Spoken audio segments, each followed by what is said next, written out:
Hello, I'm Richard Jack Smith of Real Talk Movie Reviews.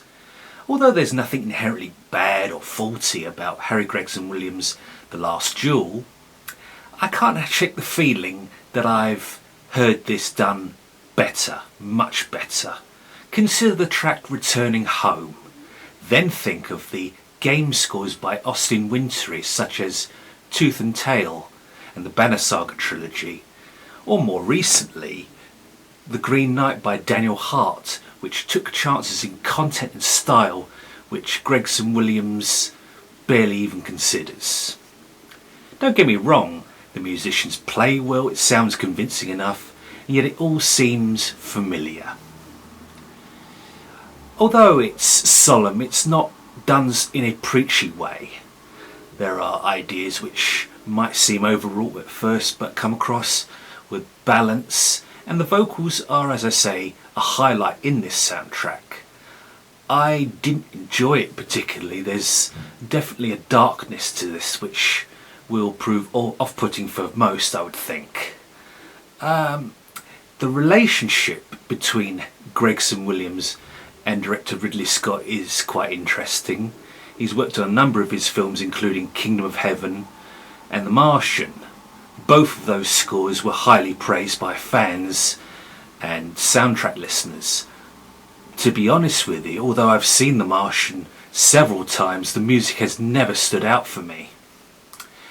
But when considering music in the films of Ridley Scott, there are many which do stand out. Jerry Goldsmith's Alien, for example, which, although the composer did not like what he did for the director, was ultimately the best choice in terms of creating the suspense and horror.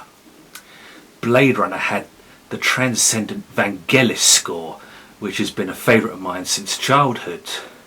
And even Jeff Roner's work on White Squall had a creativity which is lacking in many of the later Ridley Scott films. And then of course Hans Zimmer with Gladiator and Black Hawk Down. So coming to Gregson-Williams and Last Duel, I feel it's far from being his best work. It's certainly not the career-crowning achievement that Sinbad Legend of the Seas happened to be.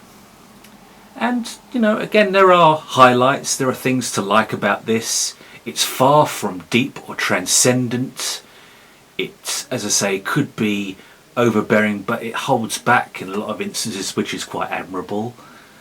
As I say, the vocals and the instruments are quite well played. I just don't think I'd listen to it again. So for that reason, I give The Last Duel by Harry Gregson-Williams 3 out of 5 stars. For more film and soundtrack reviews, please visit Betty Jo Tucker's website, Real Talk Movie Reviews. On Facebook you can find my pages, Hip-Notic Movie Reviews and Hip-Notic Soundtrack Reviews.